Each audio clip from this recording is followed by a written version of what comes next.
여러분 안녕하십니까. 정격시사 정창준입니다. 국회가 오늘 본회의에서 헌법재판관 후보자 임명 동의안을 표결에 붙입니다. 민주당은 한덕수 대통령 권한대행이 내일 오전까지 후보자 3명을 임명하지 않으면 즉각 탄핵에 나서겠다는 방침이고, 국민의힘은 야당이 임명 동의안 의결을 강행할 시 권한쟁의 심판 등 법적 대응을 총동원하겠다는 입장입니다. 헌법재판관 임명과 한덕수 권한대행 탄핵 문제가 맞물리면서 여야 간 대치 분위기가 더욱 고조되고 있습니다. 최재성 전 청와대 정무수석, 유승민 전 국민의힘 의원 차례로 만나 자세한 말씀 나눠보겠습니다. 그리고 매주 목요일 코너죠. 진격의 경제, 문화 이슈에도 다양한 소식 준비되어 있습니다. 12월 26일 목요일 정격시사 출발합니다.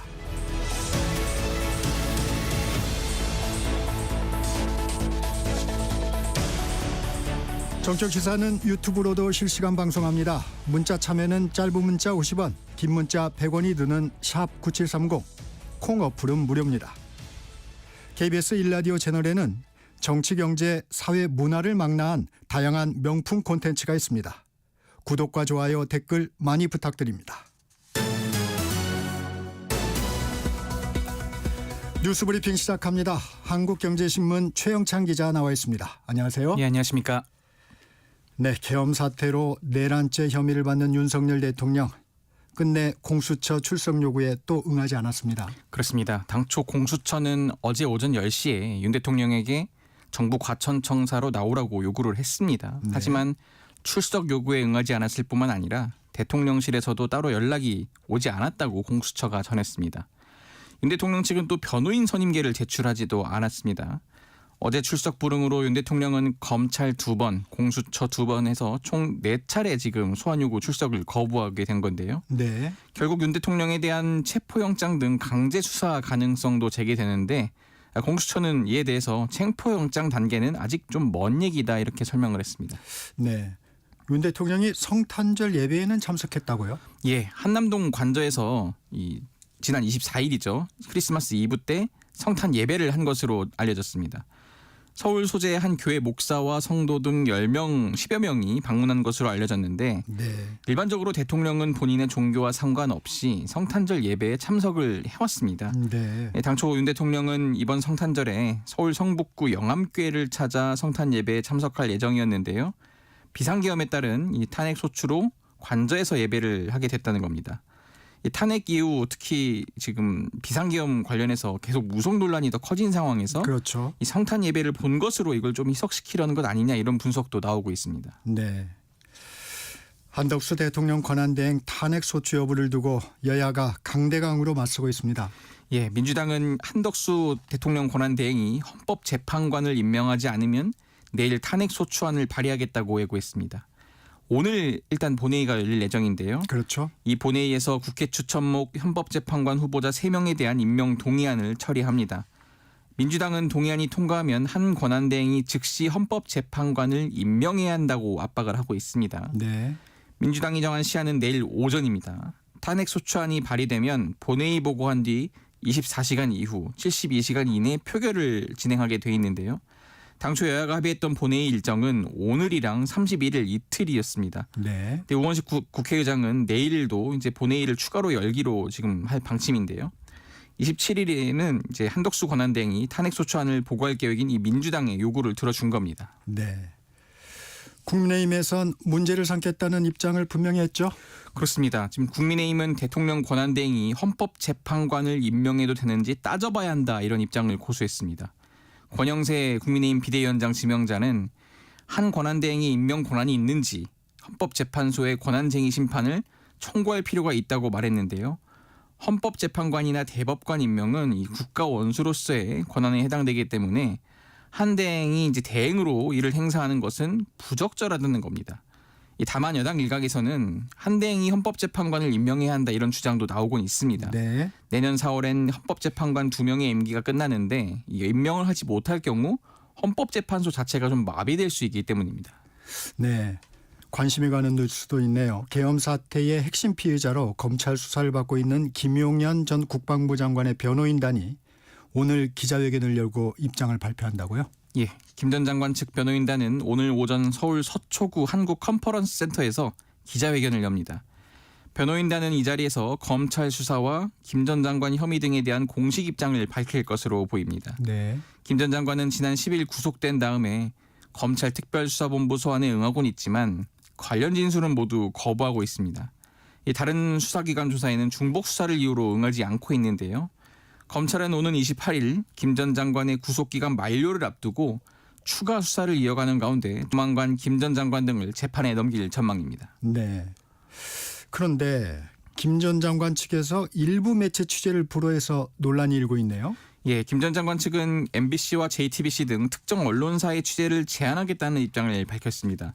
그러니까 두 언론사의 기존 보도에 대한 좀 불만을 노골적으로 드러낸 건데요. 네. 김 전 장관 변호인단이 선임된 다음에 언론 대응을 위한 단체 대화방을 만들었습니다.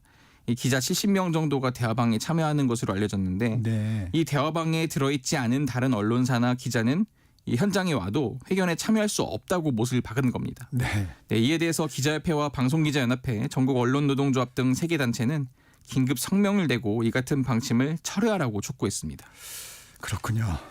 경찰은 노상원 전 정보사령관과 함께 햄버거집 회동을 한 9.3의 제2기갑여단장을 처음으로 소환 조사했습니다. 예, 9.3회 육군 2기갑 여단장이 이 경찰에 입건된 지 하루 만인 어제 피의자 신분으로 소환이 됐습니다. 네. 구 여단장은 이 노상원 전 정보사령관이 만들려 했던 비밀사 조직 이 수사 2단인데요, 이름이. 여기에 단장 역할을 맡았던 인물인데요. 네. 계엄 당일에 휴가를 내고 경기도 안산의 한 햄버거 가게에서 이 노 전 사령관 등과 만나 계엄 관련 사전 논의를 했다는 의혹을 받고 있습니다. 네. 이 계엄 선포 이후에도 판교 정보사 사무실에서 대기했던 사실이 드러나면서 당시 혹시 이 전차부대까지 동원하려 했다 이런 의혹이 제기되기도 했습니다. 네. 이 경찰은 구 여단장을 상대로 노 전 사령관과 함께 이 계엄을 기획하고 수사 2단을 조직화하는 과정에 개입했는지 등을 추궁했는데요. 구 여단장은 당시엔 계엄과 관련된 조직의 단장이 될 거라는 건 전혀 알지 못했다 이런 입장을 고수하는 것으로 알려졌습니다. 네. 한국은행이 내년 기준금리를 추가로 인하하겠다고 밝혔습니다. 인하를 보고서에 명시한 건 이례적인데 어떤 내용입니까? 예, 한국은행이 어제 2025년 통화신용정책 운영 방향 보고서에서 이 지금 기준금리 인하를 계속하겠다 이렇게 밝혔습니다. 한국은행은 물가 상승률이 안정세를 지속하고 이 성장의 하방 압력이 완화될 수 있도록 하면서도 이 지금 금리를 추가로 인하하겠다 이렇게 밝힌 건데요. 다만 하느니 금리를 인하한 건 이 금리 인하를 예고한 거는 말씀해 주신 것처럼 좀 이례적입니다. 네. 그만큼 지금 정치적인 불확실성 증대와 이 또 통상 환경 좀 국제적으로 이런 환경 변화 등에 따라서 경기의 하방 위험이 커졌다는 판단 때문인데요. 지금 그만큼 경기가 굉장히 안 좋다. 경기 둔화가 너무 예고된다. 이렇게 지금 보시면 되겠습니다. 네. 이러한 흐름이라면은 내년 1월에 또 이제 금융통화정책위원회가 있는데 네. 이때 금리 인하를 할 가능성이 굉장히 좀 고개를 들고 있습니다. 네. 행복해야 할 성탄절에 안타까운 사고도 있었습니다. 중앙아시아의 카자흐스탄에서 여객기 한 대가 추락해 30명 이상 목숨을 잃었어요. 어제 오전이죠. 현지 시간 오전 아제르바이잔 수도 바쿠를 출발해서 러시아 그로즈니로 가던 아제르바이잔 항공 여객기가 카자흐스탄 서부 악타우시 인근에 추락을 했습니다. 네. 아제르바이잔 항공은 이 비행기에 승객 62명과 승무원 5명 등 모두 67명이 탑승했다고 전했습니다. 네. 카자흐스탄은 사망자가 30명 이상이라고 보인다면서 현재 시신 4구를 수습했고 29명이 병원에서 치료 중이라고 밝혔습니다. 아제르바이잔에선 생존자가 최소 32명이다 이렇게 집계를 했는데요. 추락 원인이 지금 정확히 밝혀진 건 아니고 일부 알려진 내용으로는 셋대가 지목이 되고 있습니다. 예, 셋대가 참 위협 요인이더라고요. 그렇습니다. 지금 러시아 당국에 따르면은 비행 중에 기체가 이 셋대와 충돌하는 비상 상황이 발생해서 이 항공기 여객기가 비상 착륙을 시도했다는 겁니다. 그러다가 네. 추락을 하게 된 건데요. 지금 사고 원인을 규명하기 위해서 아제르바이잔은 이제 장관 등 중심으로 대표단을 카자흐스탄에 급파했고요. 네. 카자흐스탄 정부도 지금 조사 중이고 이 비행 여객기가 이제 브라질에 있는 한 회사의 소속인데 거기서도 조사에 동참하겠다고 밝혔습니다. 네. 오늘 여기까지 듣겠습니다. 뉴스브리핑 한국경제신문 최영창 기자였습니다. 감사합니다. 정적 시사 듣고 계신 지금 시각 7시 30분입니다. 전격 시사 날씨 정보입니다. 현재 인천에는 초미세먼지 주의보가 발령된 가운데 서울 등 중부지방과 전북, 경북 지역에도 초미세먼지 농도가 높게 나타나고 있습니다. 미세먼지용 마스크를 착용하시는 게 좋겠습니다. 오늘 출근길에는 추위 걱정은 안 하셔도 되겠는데요. 현재 기온 서울이 1.8도, 대전과 대구 3.5도, 철원, 영하 1.7도 등 어제 같은 시각보다 3도에서 10도가량 높게 시작하고 있습니다. 하지만 낮부터는 찬 공기가 밀려오면서 다시 추워지겠습니다. 낮 기온 서울이 2도, 철원 영하 1도, 대전 5도, 대구 7도로 중부지방은 아침 기온과 별반 차이가 없겠고요. 찬바람이 불면서 기온은 체감 온도는 영하권을 보이겠습니다. 특히 내일과 모레 아침에는 서울이 영하 7도, 일부 중부 내륙 지역은 영하 10도 아래로 크게 떨어지면서 한파특보가 내려질 것으로 예상됩니다. 동해안 지역과 일부 경남 지역은 건조특보가 발효 중입니다. 강원 영동에는 강풍특보도 내려져 있어서 각별히 불조심하셔야겠습니다. 오늘은 전국이 대체로 흐리다가 오전부터 맑아지겠습니다. 내일은 충남과 호남 서해안, 일부 호남 내륙에 비나 눈이 내리겠는데요. 전북에 많게는 20cm 이상, 충남에도 최대 10cm의 많은 눈이 예보돼 있습니다. 대비하시기 바랍니다. 지금 서울의 기온은 1.8도입니다. 지금까지 날씨 정보의 조한일이었고요. 이어서 이 시각 교통 상황을 KBS 교통정보센터의 정현정 씨가 전해드립니다. 네, 크리스마스 연휴가 끝나고 다시 일상으로 돌아왔는데요. 목요일 출근길입니다. 먼저 경부고속도로 서울 방향으로 수원에서 밀리고요. 달래내 고개에서 반포까지 천천히 갑니다. 반대 부산 방향은 반포에서 서초까지 제속도 못 내고요. 남사준위에서 남사까지 어렵습니다. 경인고속도로 서울 방향은 부천에서 신월까지 제속도 못 내고요. 반대 인천 방향은 인천요금소에서 서인천까지 밀리고 있습니다. 서해안고속도로 서울 쪽으로는 일직분기점에서 금천까지 막히고 있고요.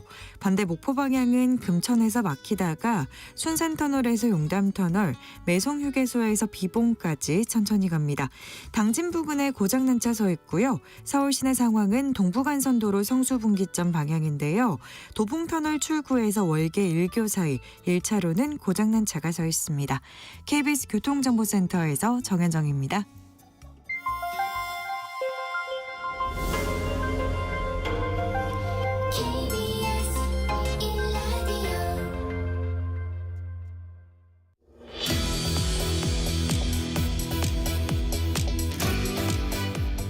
네, 복잡한 정치 상황들 최재성 전 청와대 정무수석과 함께 분석해 보겠습니다. 수석님 안녕하세요. 안녕하세요. 민주당에서 한덕수 권한대행 탄핵소추 절차에 시동을 걸었습니다.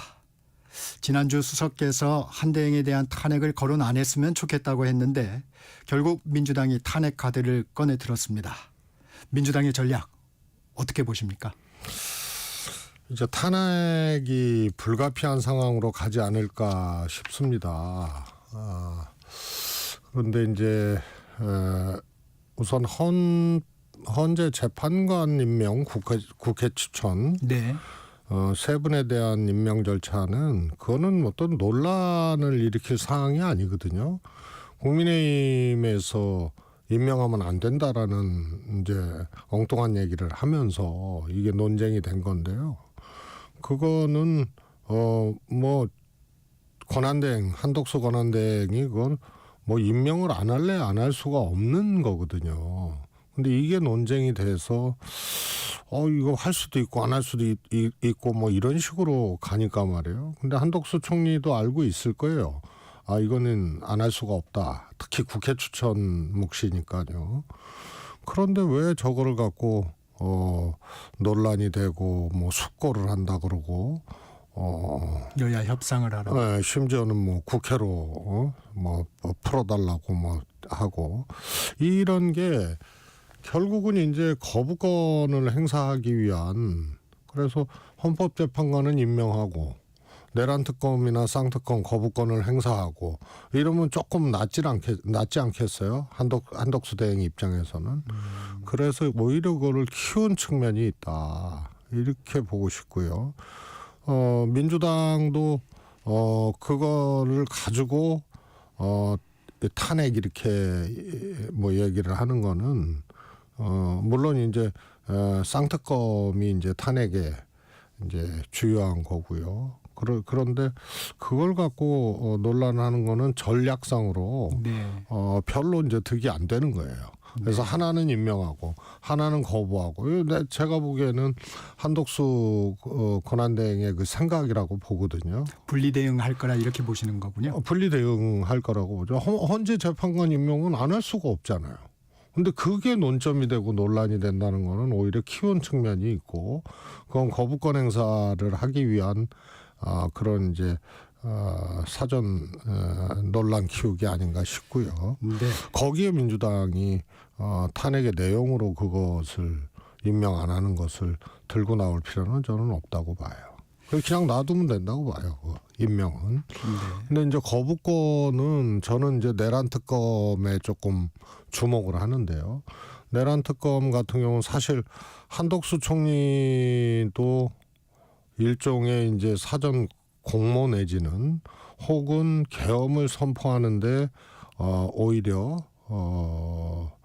조금 뭐랄까 길잡이 국무회의라는 요 길잡이 역할을 좀 한 거 아니냐 해서 지금 이제 수사가 공수처 경찰 또 저 검찰이 이렇게 막 나뉘어져 있다 보니까 지금 혼선이 일어나고 이런 상황에서 이제 특검을 빨리 해야 돼요.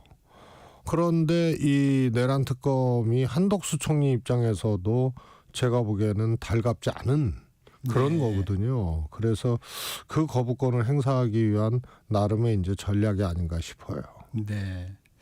그러면 결단의 시간을 지금 민주당은 제시를 하고 있어요. 그러면 한덕수 대통령 권한대행이 헌법재판관 임명에 대해서 결단하시리라고 보십니까? 저는 그건 결단의 문제가 아니라요. 일종의 전략적 쇼잉이라고 보거든요.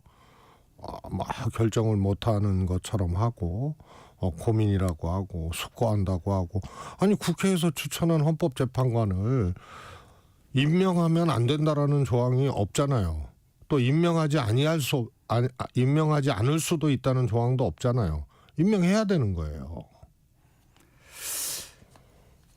민주당 의원의 개인 의견으로 정리되긴 했지만 이 탄핵이라는 말이 갖는 의미가 있기 때문에요. 한덕수 대통령 권한대행 탄핵에서 한 발 더 나아가서 장관 동시 탄핵도 거론했거든요. 이런 의견은 어떻습니까? 저는 뭐가 됐든 역풍은 없다고 봐요. 아, 네. 예, 한덕수 대행을 탄핵을 하든 또 다른 분을 탄핵을 하든 왜냐하면은 지금 국면을 아주 엄청나게 강하게 관통하고 있는 것이 계엄 탄핵 이거거든요. 그래서 이 계엄과 탄핵으로 이어지는 이 국민 절대다수가 찬성하고 있고 또 국민 절대다수가 계엄 과정에 온 국민이 실시간으로 보면서 온 국민이 증인이거든요. 그래서 이런 게 강하게 관통하고 있기 때문에 이것을 방해하는 어떠한 요소들, 어떠한 시도들 이런 것은 용인이 안 될 거고요. 그 과정에서 민주당이 연쇄 탄핵을 하든 동시 탄핵을 하든 한덕수 권한대행만 탄핵을 하든 이것이 역풍으로 오지는 않는다라고 봐요. 근데 시한이 좀 남아 있는데 민주당이 공세와 압박을 좀 강화하는 부분에 대해서 조금 서두른다는 느낌도 좀 있어요. 이 부분은 어떻습니까?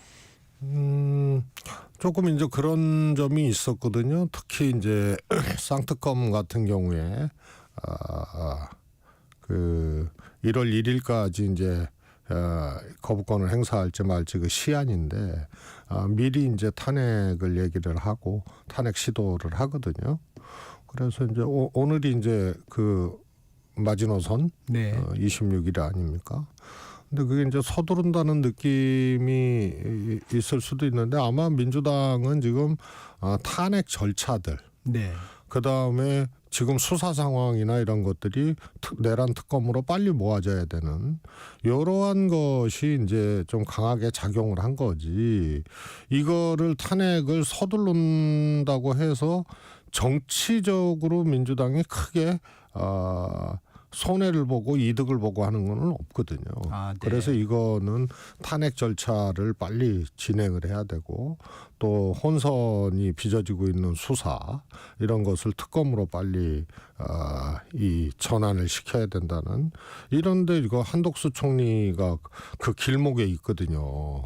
그러니까 그런 점에서 이제 절차를 빨리 진행해야 되는 이런 마음에서 이제 탄핵이라는 것을 빨리 추진하고자 하는 그런 일정들을 제시를 한 거 아닌가 싶습니다. 네. 근데 이제 국회는 여야가 좀 있지 않습니까? 우원식 국회의장이 특검은 국민의 요구다. 국회가 헌법재판관 선출해 보내면 임명해야 한다며 책무를 다하라고 했어요. 민주당의 입장과 개를 같이 하는데 그 국민의힘 원내 수석대변인 김대식 의원이 어제 저희 프로그램 인터뷰에서 우 의장이 민주당 이야기만 듣고 있는 것 같다. 좀 중간 매개 역할을 해줘야 한다 이런 주장했는데 이 부분에 대해서는 어떻게 생각하세요? 저는 참 이상한 그 기묘한 현상들이 지금 나타나고 있는데요. 국민의힘은 대통령을 배출한 정당 아니에요. 네. 공동운명체 아니에요. 정당의 존립 조건이라고 할 수 있는 게 집권이거든요. 네. 그래서 대통령제에서는 집권은 대통령을 당선시켜서 이 국민들께 당과 정의 국정 운영을 하고 책임 있게 자신들의 이제 정책과 정치 노선을 국민들에게 피력을 하는 거거든요. 그래서 대통령이 잘못한다는 거는 그 정당이 잘못하는 거예요. 그래서 책임 여당이고 집권 여당이죠. 그래서 모든 정당에는 당과 대통령과의 관계라는 게 있는 거고요. 그래서 집권은 대통령을 배출하는 것으로 이루어지는 것이죠. 그래서 대통령이 잘못하면 공동 책임이에요. 그럼 석고대죄해야 되고. 근데 이 내용이 계엄이거든요. 반헌법적이고 불법적인 계엄이에요. 그러면은 이거는 불법적인 계엄이다 해서 석고대죄하고 저희 잘못했습니다. 근데 이게 계엄은 잘못됐다고 하는데 이걸 불법 반헌법으로 규정을 안 해요. 그러다 보니까 내란 아니다라는 얘기로 이제 국민의힘이 가게 되는 거죠. 그래서 성공한 쿠데타는 처벌할 수 없다는 얘기, 그 유명한 얘기가 있잖아요. 실패한 쿠데타라도 처벌할 수 있어야 되고 거기에 집권 여당, 책임 여당이 이 대통령이 그런 엄청난 사고를 쳤는데 그거에 대해서 책임을 느끼고 오히려 이 실패한 쿠데타를 처벌하는데 앞장을 서야 되는 거예요. 근데 이게 안 되다 보니까 대통령의 내란이라든가 불법적 계엄 행위를 비호하는 이런 스탠스로 지금 가고 있는 거거든요. 그래서 이런 것들이 막 엉킨 거라서 야당의 얘기를 야당 얘기만 듣지 마라. 이런 얘기가 뭐 이렇게 들어보면 맞는 얘기일 수 있죠. 그런데 여당이 국민의 소리를 안 듣고 국민의 얘기를 안 듣고 지금 이 엄청난 이제 헌정 파괴 시도 불법적 계엄 당연히 불법적 계엄이면 탄핵인데 이거에 여당이 국민 목소리에 귀를 닫고 오히려 방해자로 이런 것을 방해하는 그런 존재로 작동을 하고 있기 때문에 왜 야당 얘기만 듣냐라는 얘기가 사실은 무색한 주장이죠. 네. 아직은 내란 혐의고요. 좀 윤 대통령 측도 다투고 있는 부분은 있습니다. 이 문제도 한번 짚고 넘어가겠습니다. 그 한덕수 대행을 탄핵할 때 정족수 문제도 계속 논란이 되고 있어요. 전문위원 의견도 다르고 또 입법조사처 의견도 다르고 어제는 보니까 헌법재판소 산하기관의 헌법재판연구원 여기에서 또 2015년에 발간한 주석 헌법재판소법을 보면 권한대행의 탄핵도 그 대행되는 공직자의 그것을 기준으로 한다. 또 이런 또 문건도 또 발견이 됐어요. 수석님은 어떻게 생각하십니까? 사실은 현실화되기 어려운 당시에는 이런 문제에 대해서 이제 그런 해석서에 수록을 한 게 대행의 탄핵 부분인데요. 네. 저는 그 해석서가 잘못됐다고 봐요. 아주 간단한 얘기로요. 지금 대한민국 대통령은 누구죠? 윤석열입니다. 대통령이 국회에서 탄핵 의결이 됐다는 거는 그 직무가 정지되는 것이지 지위가 박탈되는 것이 아니거든요. 그래서 한덕수 대행은 대통령의 지위를 대행하는 것이 아니고 직무를 대행하는 거예요. 그래서 탄핵 요건이라는 거는 권력에 있어서 그 존재에 따라서 나뉘어지는 거 아니에요. 지위에 따라서. 네. 그래서 장관 뭐 등등등은 과반수, 대통령은 3분의 2. 네. 그래서 대통령이라는 그 지위, 그것은 훨씬 더 무겁기 때문에 탄핵의 요건을 엄하게 만들어 놓은 거거든요. 그런데 지위는 지금 윤석열 대통령 아니에요. 그래서 한 대행은 지위를 대행하는 거 아니고 직무를 대행하는 거예요. 그래서 대한민국 대통령은 누구냐? 그러면은 윤석열과 한덕수 이러질 않잖아요. 윤석열입니다 지금. 직무가 정지됐을 뿐이에요. 그다음에 아주 상식적으로는 한덕수 대행의 본직은 총리예요. 대행은 임시직이에요. 그래서 본직에 대해서 탄핵을 하는 거고 대행은 직무예요. 직무. 그래서 이거는 사실은 엄격하게 보면은 이거는 과반수가 맞는 것이죠. 그러니까 아마 뭐 이 논란이 또 무색한 게 민주당에서는 아예 이 논란을 없애기 위해서 네. 왜 거부권을 행사했냐, 특검 거부권을 행사했느냐 이런 걸로 탄핵을 시키지 않을 거예요. 총리로서 대행 이전의 상황을 가지고 그걸 원인으로 해서 탄핵을 시킬 겁니다. 한다면.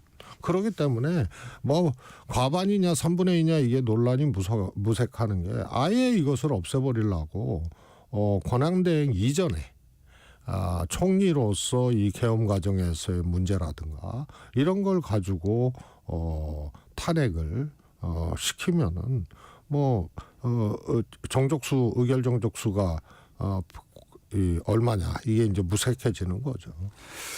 근데 권성동 국민의힘 대표 권한대행은 총리 기준으로 가결되면 위헌이 명백하니까 한 대행이 계속 직무를 수행해야 된다. 이런 얘기를 하니까 국민들은 많이 혼란스럽습니다. 그렇지 않고요. 일단은 국회에서 과반수 의결로 총리 시절의 문제로 이제 탄핵을 시키면 그러면 일단 직무가 정지되는 것이지 역시 그 지위가 박탈되는 것이 아니거든요. 그리고 이제 또 헌재로 가는 겁니다.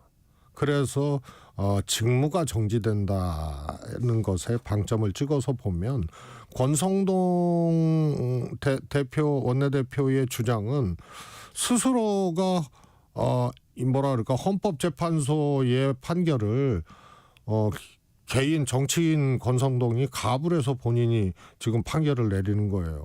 국회의 절차하고 헌재의 절차가 구분되어지잖아요. 알겠습니다. 근데 이런 분석도 좀 있습니다. 박근혜 전 대통령 탄핵 때와는 달리 여당 지지율이 지금은 그때와 비교해서 상대적으로 견고하다는 분석도 있어요. 이 현상은 어떻게 보세요? 그거 국민의힘이 조심해야 됩니다. 이제 20%대잖아요. 제가 보기엔 이제 더 떨어질 텐데요. 그 20%대의 지지율이 이제 고착화된다고 생각을 해보십시오. 그러면 집권이고 뭐가 없는 거예요. 우리 사회에 이런 불법적 계엄까지 저지르고 대통령이 탄핵돼야 되는 상황. 이런 상황에서도 그 지지율을 보고 우리 사회의 가장 오른쪽 날개도 아니에요. 오른쪽 날개 끝에 깃털 하나를 보고 여당이 정치를 한다 그러면은 이거는 영원히 수권 능력 자체를 품지 못하는 그런 정당으로 전락하게 되고 우리 정치가 더 극단화되는데 완전히 오른쪽 끝에 한 축 그것에 의존하는 이제 정치를 하기 때문에 이거는 뭐라 그럴까요? 다시 일어설 수 있는 가능성을 봉쇄당하는 그 지지율입니다. 이게. 네. 국민의힘 비대위원장으로 권영세 의원이 지명이 됐습니다. 비대위가 출범하면 대국민 사과부터 하겠다는 지금 얘기가 나오는데 권영세 지명자 어떻게 평가하십니까? 저는 참 이해가 안 가요. 그러니까 비대위는 왜 필요한 것인가? 그럼 보통 관리형 비대위냐, 뭐 혁신형 비대위냐, 뭐 이러는데요. 이 정도 사안이면 혁신형 비대위가 떠야 돼요. 그렇잖아요. 그냥 선거에서 진 것도 아니고 또 대표가 그냥 뭐 이런저런 이유로 사퇴해서 유고된 것도 아니고 대통령의 계엄으로 철회된 국면이거든요. 그래갖고 탄핵시켜야 된다고 찬성을 얘기했던 대표가 사실은 물러나게 된 그런 거거든요. 그러니까 이 정도면은요 석고대죄하고 우리 정말 뼈까지 깎겠다고 하고 우리 대통령 잘못했고 우리도 잘못했습니다 하고 혁신형 비대위를 출범을 시켜야 되는 거예요. 근데 누가 봐도 이거는 관리형 비대위잖아요. 그래서 늪에 빠진 거예요.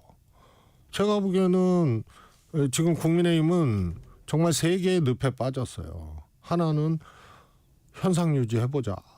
그래서 혁신을 통해서 이 엄청난 잘못을 석고대죄하고 혁신을 통해서 다시 거듭나겠다고 국민들에게 호소해야 되고 엎드려야 되는 이 상황에서 현상유지 관리용 비대위를 택했다. 그거는 앞서 얘기했듯이 계엄에 대해서 분명히 저건 아닌데 정도지 계엄은 불법적입니다.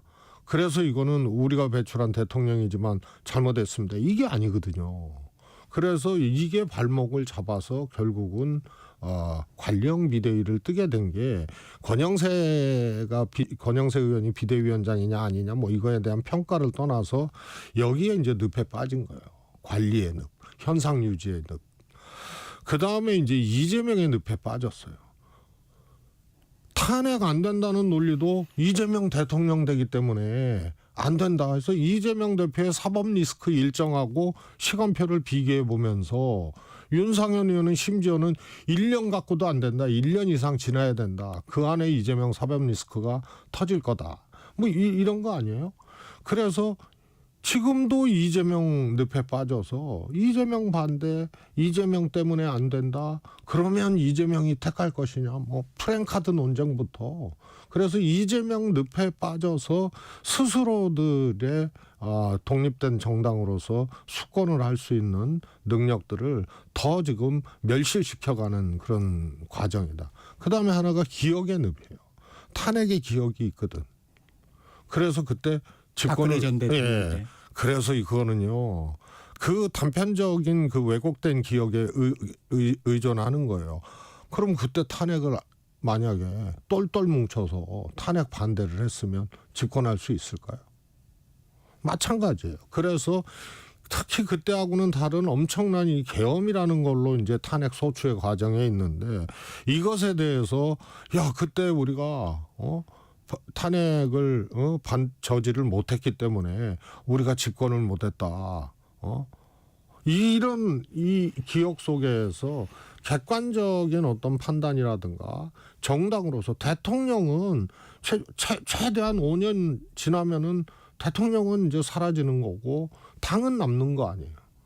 그래서 이런 잘못된 기억의 늪에 빠졌다. 이 세 개의 늪에 빠진 것의 이제 결과가 관리형 비대위로 자연스럽게 가는 거고 거기에 이제 도로 친윤당이 되는 거고 도로 윤석열 비호당이 되는 거고 또 뭐 야당이나 많은 국민으로부터는 계엄과 내란의 비호당이 되는 거죠. 수석님 이 얘기도 짧게 좀 여쭤보겠습니다. 비상계엄 비선 실세 의혹을 받는 노상원 전 정보사령관이 있어요. 수첩에서 NLL에서 북한 공격 유도, 뭐 수거, 사살 뭐 이런 표현까지 나왔습니다. 노 전 사령관의 역할은 뭐였을까요? 저는 뭐 이미 뭐 핵심적인 역할을 했다는 것이 이제 곳곳에서 드러나고 있는데요. 저는 특히 계엄의 이제 설계부터 이 계엄의 확산 한 30초 정도 확산 해주시면. 유지 네. 심지어는 만약에 이제 NLL 북한 공격 유도설이라든가 뭐 이런 이제 것이 사실이라면 불법적 계엄의 이제 사후 논리적인 이제 정당성 이런 것을 북한 개입으로 사후 입증하기 위한 것까지 그래서 초기부터 마지막까지 전반적으로 개입한 이런 이제 핵심적인 역할 아니었나 싶습니다. 네, 지금까지 최재성 전 청와대 수석과 말씀 나눴습니다. 고맙습니다. 감사합니다.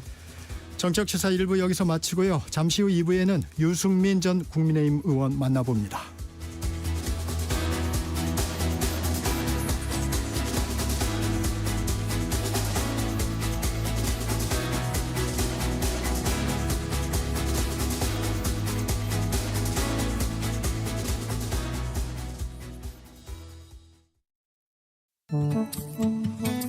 KBS 라디오 기후위기 대응 캠페인 지구를 네, 안녕하세요. 저는 사단법인 넥스트의 윤지로입니다. 연말에 이런 말씀 드리는 게 얼마나 와닿을지 모르겠지만 소비자가 가장 많은 양의 탄소를 감축할 수 있는 실천 영역이 그러니까 육식을 좀 덜어내는 겁니다. 육식이라는 것이 그러니까 뭐 소에서 나오는 트림만 생각하기 쉽지만 사실 그 가축들을 먹이기 위해서 또 재배업이 있어야 되잖아요. 거기서 나오는 탄소 발자국이라든가 물 사용이라든가 이런 것들이 엄청나게 환경에 부담이 되기 때문에 육식을 줄이는 거가 우리가 생각하는 이상으로 온실가스를 줄일 수가 있어요. 그래서 그런 것들 그리고 뭐 이제 비료를 덜 쓰는 뭐 유기농이라든가 이런 쪽을 먹어주는 것도 중요하고 곳곳에서 실천하고자 하는 개인들이 분명히 있거든요. 그런데 약간 그런 노력에 대해서 좀 조소하는 그걸로 과연 지구가 되겠어? 막 그런 식의 약간 뭐라 그럴까 비아냥 이런 게 좀 있는 것 같아요. 그런 시선이 있는데 사실은 이런 개인의 실천이라는 게 꼭 내가 뭐 탄소를 얼만큼 줄여서 이게 뭐 우리나라 온실가스 감축에 도움이 된다 이런 맥락이 아니라 이런 어떤 개인들의 의지나 이런 것들 모여서 사회에 시그널 메시지를 줄 수 있는 거거든요. 조금 더 쉽게 움직이게 하는 어떤 흐름을 만들어주는 게 또 개인 실천이기 때문에 누군가의 어떤 친환경적인 실천에 대해서 뭔가 이렇게 그래 뭐 이렇게 뭔가 조소하기보다는 좀 이렇게 응원하고 지지하는 문화가 좀 있었으면 좋겠습니다. 뜨거워지고 있는 지구. 지금 우리의 문제입니다. KBS 라디오 기후위기 대응 캠페인 지구를 지켜라 였습니다.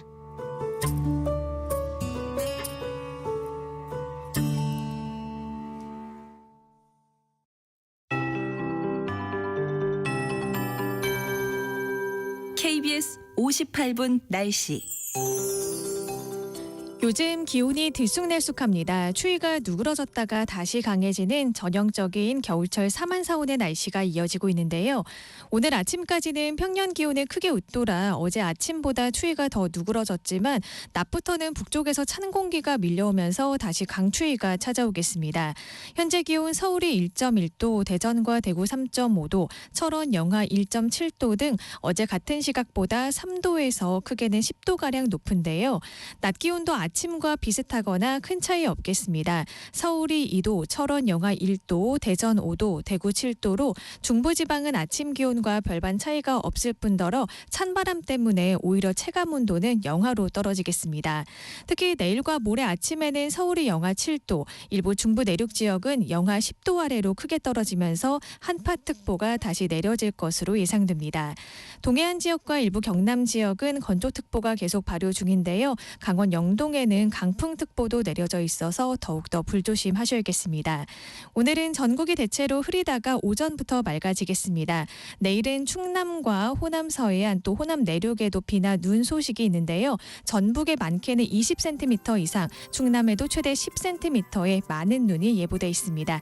현재 서울의 기온은 1.1도입니다. 조한일입니다.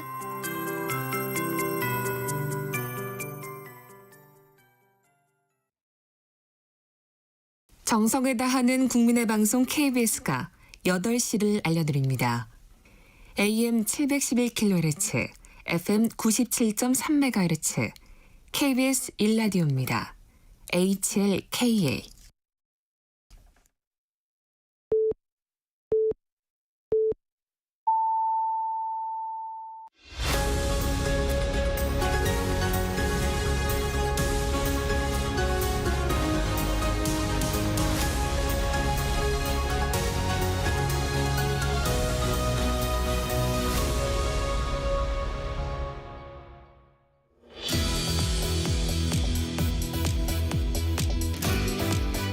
전격 인터뷰 시간입니다.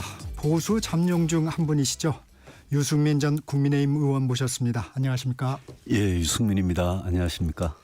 오랜만에 KBS 1라디오 나오셨습니다. 그렇습니다. 참 오랜만입니다. 네, 예. 언론을 통해서 가끔 입장은 전해 듣고 있는데 네. 탄핵 정국 어떻게 지내고 계십니까?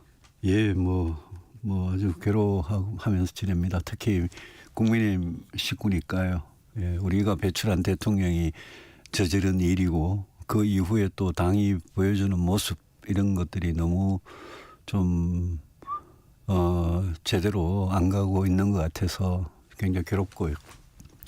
저는 뭐 이거는 윤석열 대통령이 이 헌법을 위반해서 저지른 문제이기 때문에 헌법이라는 틀 안에서 빨리 해결이 돼야 되는 문제인데 진짜 심각한 문제는 이런 것 같아요. 우리 국가 이익이라는 걸 생각해 보면 이 문제가 경제나 안보 위기로 이렇게 확산이 불이 붙는 그런 상황으로 전개될까 봐 저는 굉장히 두렵습니다.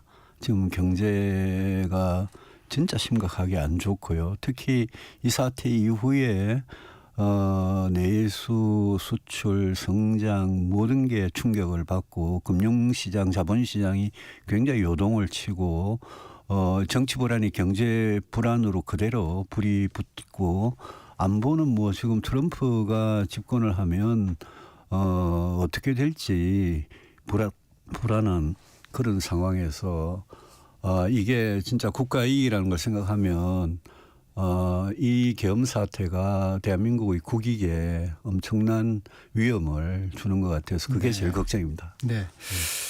앞서도 잠깐 계엄 이후의 국민의힘 모습을 말씀을 하셨는데 네. 비상계엄 사태 이후에 국민의힘의 지지율은 확연히 떨어졌습니다.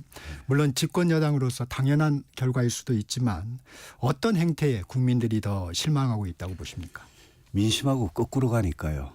예, 우리가 12.3 비상계엄은 헌법을 위반한 건데 그 당시에 이제 그날 비상계엄을 해제하는데 우리가 18명밖에 참여를 못했고 그 이후에 탄핵 과정에서 계속 이게 내란이 아니다라고 주장을 하고 탄핵에 반대하고 아직도 그 입장이 이어지고 당의 공식적인 대국민 사과가 단 한 번도 없었고 이런 모습들이 저는 국민들께서 우리 당을 어떻게 쳐다볼지 물론 국민들 중에 탄핵에 반대하고 이게 뭐 내란이 아니다라고 생각하시는 그런 국민들도 일부 계시겠죠. 근데 국민의힘은 보수 전체를 대표하는 정당 아닙니까? 지금 건전한 보수, 중도 보수 유권자들, 특히 윤석열 대통령을 찍었던 분들이 지금 많이 돌아서고 있거든요. 그런 분들 마음을 사로잡지 못하면 그리고 어긋나게 행동하면 저는 뭐 민심하고 거꾸로 가니까 당이 추락할 수밖에 없는 그런 상황이라고 봅니다. 네, 윤석열 대통령 탄핵 소추안 국회 표결 과정을 겪으면서 당내에서 배신자 프레임, 민주당 부역자 이런 논란까지 있었습니다. 보수 정치인으로서 진짜 보수의 정신 무엇이라고 정의하십니까? 보수는 지키는 겁니다. 보수는 뭘 지키느냐? 지켜야 할 것을 지키는 거죠. 대한민국이란 공동체를 지키고요.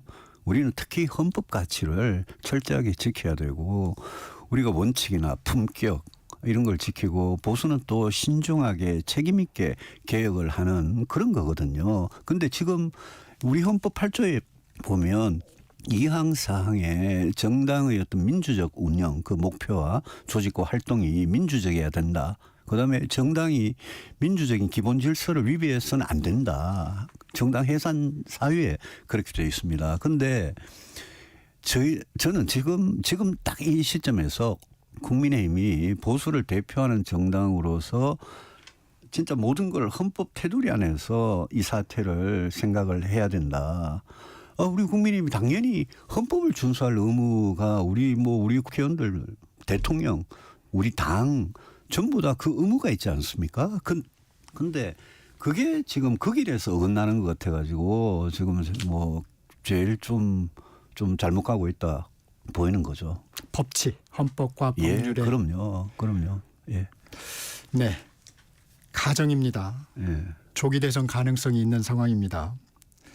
유승민 전 의원님은 잠재적 대선 주자 중 한 분이신데 조기 대선 상황이 오면 출마하실 의향이 있으십니까?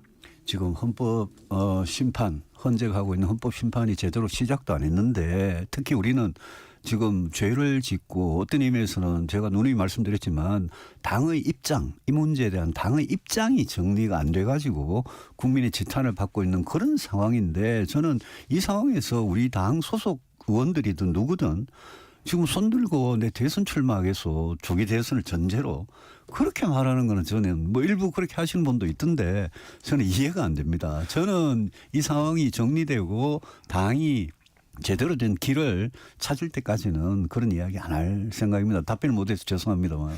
국민의힘 내에서도 잠룡으로 부르시는 분들이 일부 좀 목소리를 많이 내고 있어요 지금. 그렇죠. 근데 그분들이 이제 자기가 대선 출마하겠다고 목소리 낸다기보다 당이 이렇게 가도 되느냐라는 목소리를 내고 있다고 저는 보고 대다수는 저는 그런 목소리를 내야 된다고 생각합니다. 당의 중진이라면. 예. 알겠습니다. 의원님은 소신을 굽히지 않는 이미지로 중도층의 지지가 상대적으로 높지만 정작 국민의힘 지지자들에게는 인기가 좀 부족하다는 평가도 있습니다. 알고 계시죠? 잘 알고 있습니다. 그런 부분은 어떻습니까? 개인적으로? 저는 저희 당원들한테 정면으로 늘 승부를 합니다. 8년 전에 탄핵이 그게 잘못됐냐 잘됐냐 무슨 뭐 배신자다 부역자다 이런 말 아직도 하고 있는데 우리가 지금 무슨 조선시대에 무슨 군주를 모시는 이런 상황이 아니잖아요. 대한민국이라는 게 우리 헌법에 민주공화국이고 공화정이라는 거는 그거는 법 위에 아무도 없는 거거든요. 모든 사람이 법을 지키는 그런 건데 저는 우리가 잘못을 했으면 탄핵을 당할 수밖에 없다. 받을 수밖에 없다. 그런데 문제는 8년 전에도 그렇고 지금도 그렇고 탄핵을 당하는 거는 잘못을 저질렀으니까 당연한 건데 그 이후에 당의 변화와 혁신 이런 거를 우리가 했느냐. 8년 전에도 못했고 지난 8년간 못했고 아주 손쉽게 용병을 데려와 가지고 검사 윤석열을 데려와 가지고 선거를 치러서 겨우 이겼고 지금도 만약 우리 당이 진짜 진정한 보수의 길을 걷지 못한다면 그러면 앞으로 판판이 선거에서 질 거다. 그래서 당원들께서도 또 국민의힘 지지자들께서도 진짜 이재명의 민주당한테 정권을 갖다 바치길 원하느냐. 지금 당이 하고 있는 모습은 저는 그 길로 가고 있는 것 같거든요. 그게 아니라 우리가 진짜 잘못을 국민들한테 정말 용서를 빌고 잘못을 인정하고 그리고 앞으로 쇄신을 혁신을 하겠다라고 약속을 하고 행동으로 실천을 하는 거 그 길만이 우리가 살 길인데 만약 우리 당원들이나 지지자들께서 그 길을 외면하신다면 저희들은 아마 무슨 극우 정당 비슷하게 이렇게 쪼그라들 수밖에 없거든요. 그래서 그런 점을 제가 당원들은 늘 호소를 드리죠. 그러면 당원들 생각이 바뀌면 저는 그런 부분도 많이 바뀔 수 있을 거라고 생각합니다. 이재명 민주당 대표도 말씀을 하셨으니까 8년 전의 기억을 보면 혁신을 못하면 결국 조기 대선이 치러져도 야권에 유리할 수밖에 없는 상황으로 보시는 거죠? 지금 우리가 잘못을 저질렀으니까 지금 상황에서 조기 대선을 치르면 우리가 불리한 거는 너무나 당연한 거죠. 그런데 그걸 어떻게 극복하느냐는 점점 더 축소되고 쪼그라드는 방향으로 가면 안 된다. 우리가 제가 늘 중수청이라 그러는 게 중도층, 수도권, 청년층의 신뢰 그거를 얻을 수 있는 그런 보수 정치를 하자는 게 제가 이야기하는 개혁 보수인데요. 그 길로 가지 않으면 저는 당이 굉장히 어려워질 거다. 거의 암흑기에 들어갈 거다라고 보는 거죠. 근데 일부 이런 의견도 있습니다. 네. 민주당 이재명 대표가 대선 후보가 된다면 조기 대선을 가정해서요. 중도 확장성이 낮으니까 국민의힘 입장에서는 오히려 다른 후보들보다 싸워볼 만하다. 이런 말도 있어요. 네, 저는 뭐 동의합니다. 왜냐하면요. 이재명 후보는 어떻게 보면 우리가 상대할 후보 중에 제일 쉬운 후보입니다. 그분의 온갖 사법 리스크. 윤석열 대통령은 이 헌법을 파괴하는 계엄 때문에 일종 뭐 중죄인이 됐지만 지금 이재명 대표는 여러 가지 지저분한 그런 자범 수준의 사법 리스크가 있고 그러기 때문에 그러고 그 무엇보다도 국민들께서 이재명 대표의 그 경제나 안보에 대해서 그런 정책에 대해서 저 사람이 대통령 되면 나라가 경제가 안보가 어디로 갈지 모른다라는 그런 불안감을 확실히 갖고 있다고 보거든요. 저는 우리가 이재명 대표의 그런 점을 집중적으로 부각을 시키고 우리 쪽에서 진짜 개혁보수, 중도보수의 표를 받을 수 있는 그런 후보를 낸다면 그러면 저는 이재명 후보가 오히려 제일 쉬운 후보가 될 거다. 그러니까 제발 이재명에 대한 두려움, 뭐 이재명 포비아라고 그러던데 그런 거는 버려라. 그렇게 말하고 싶습니다. 그런데 지금은 이제 구체적으로 수치를 말씀드리기는 그렇지만 이재명 대표의 지지율은 탄탄하게 올라가고 있어요. 여러 사법 리스크가 부각될 때도 지지율이 그렇게 떨어지지 않아요. 이런 현상은 어떻게 보십니까? 그렇지만 그 지지율이라는 게 제가 뭐 숫자를 말씀하시니까 이재명 대표 최근에 무슨 갤럽 지지율 보니까 뭐 여론조사 숫자를 37% 나오는데요. 37%가 독보적인 1위라 그러지만 100에서 37 빼면 63%가 그분을 지지를 안 하거든요. 그거는 이재명 대표에서는 한계라고 봅니다. 그래서 오히려 그런 점이 지금은 뭐 이재명 대표가 대통령 다 된 것 같이 오만하게 그러는데 근데 오히려 이재명 대표는 저는 제일 약한 후보다. 저는 그렇게 보는 거죠. 거기에 보니까 답변을 지금 갤럽 그 조사를 말씀을 하셨는데 네. 답변을 보면 답변을 유보한 층이 굉장히 높아요. 다른 때보다. 그렇죠. 그 뭐 이런 상황에도 불구하고 윤석열 대통령과 국민의힘이 이렇게 잘못했음에도 불구하고 이재명 대표한테 선뜻 손이 안 간다 이런 거 아니겠습니까? 네. 그 방금 말씀 나눈 여론조사는 한국갤럽이 지난 17일부터 19일까지 전화 면접 조사를 통해서 전국 만 18세 이상 유권자 1000명에게 장래 대통령감으로 누가 좋다고 생각하는지 물은 결과입니다. 자세한 내용은 여론조사 심의위원회를 참고하시기 바랍니다. 네, 다른 얘기로 좀 넘어가 보겠습니다. 네. 명태균 씨의 이른바 황금폰 예. 내관으로 좀 떠오르고 있습니다. 특히 여권 대선 후보군과도 뭐 친분이 있네, 뭐 관계가 있네 이런 얘기들이 계속 나오고 있어요. 이런 부분들이 조기 대선 상황이 빚어지면 여권 대권 후보들에게는 영향을 미칠 수밖에 없겠죠. 그거는 창원지검에서 수사하고 있는 명태균 게이트의 수사 결과에 달린 문제 같고요.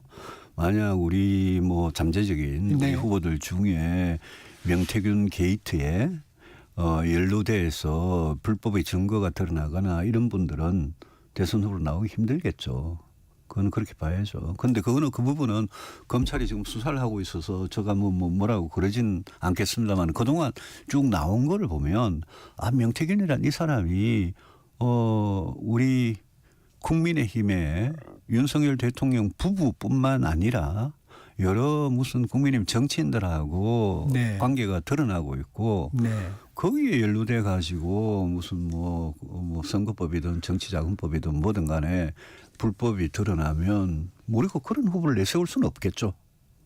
그리고 후보도 만약에 그런 관계가 있다면 스스로 나와서는 안 된다.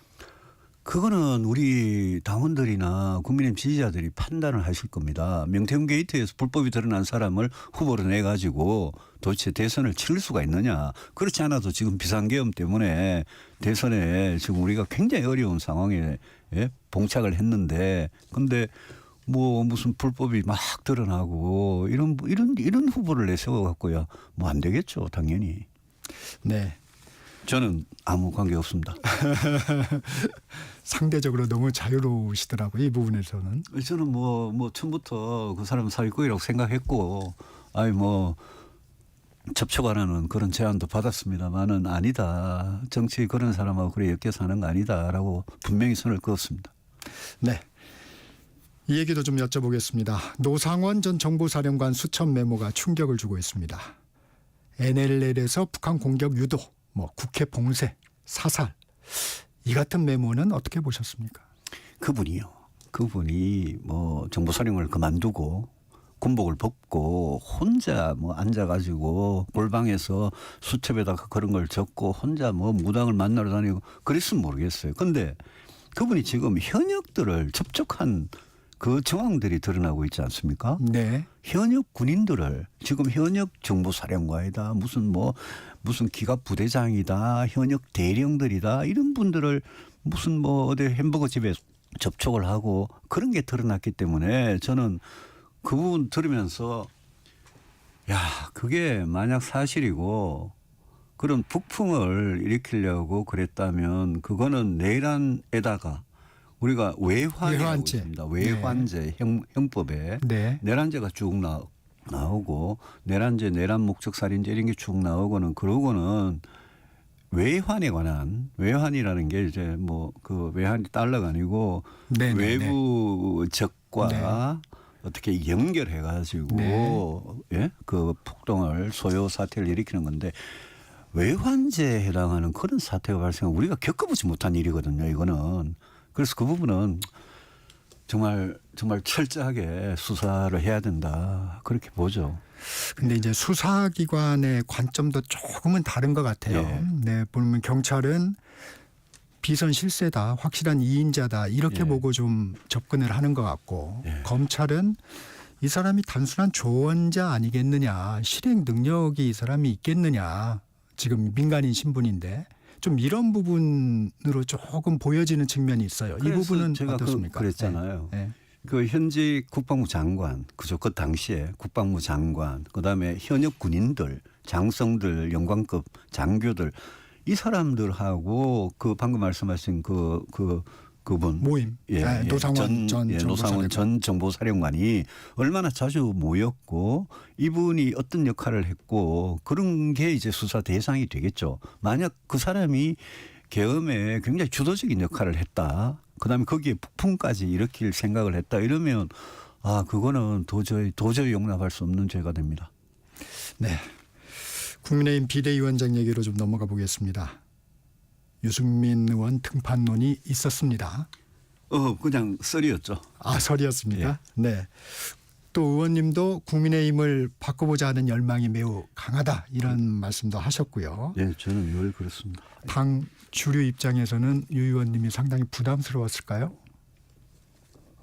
그거는 어떤 생각을 하느냐에 달린 것 같습니다. 제가 이렇게 보면 탄핵 반대가 우리 85명이나 탄핵 반대를 했잖아요. 당론으로 그것도.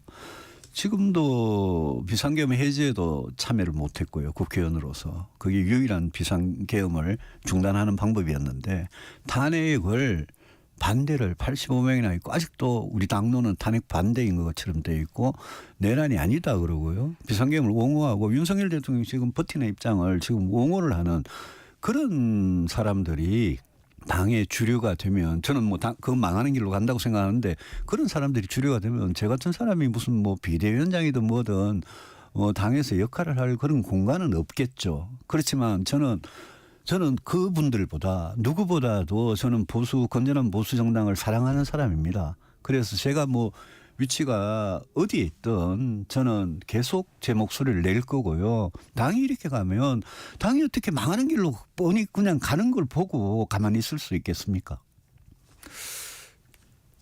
우회적으로 말씀해 주셨지만 이번 비대위원장 인선에는 좀 어떻게 평가하십니까? 권영세 의원이 됐던데요. 지금 권영세 의원이든 권성동 원내대표든 다 정치에 오래 같이 하던 사람들입니다. 근데 한 가지 제가 주문을 하고 싶은 게 있습니다. 그 대국민 사과를 한다 그러잖아요. 네. 그죠? 네. 근데 대국민 사과 이미 늦었어요. 그죠? 이미 늦었는데 이왕 늦은 거 그냥 연말 전에 그냥 대충 한다 이런 식으로 나와가지고 마치 윤 대통령이 국민들한테 사과하듯이 11월 7일이나 이번 계엄 이후에 사과하듯이 대충 퉁치고 설렁설렁 사과하는 그런 사과는 안 하는 것보다 못합니다. 그런 사과 할 생각하지 마라. 비대위원장이 됐으면요. 당의 지도부가요. 지금 뭘 해야 되느냐 하면 우리가 이 비상계엄에 대한 당의 정확한 입장, 비상계엄 해제 때 우리가 참여를 대거 못했던 데 대한 잘못, 그 이후에 탄핵에 대해서 우리가 가졌던 반대의 입장, 그런 모든 부분에 대해서, 그다음에 내란 혐의에 대해서, 이런 부분에 대해서 정확한 당의 입장을 지금 정해야 됩니다. 그게 우선입니다. 구체적이고 정확하게. 그렇죠. 구체적이고 이 사태에 몇 가지 제일 중요한 쟁점들이 있습니다. 거기에 대한 우리 국민의힘의 입장은 이거다.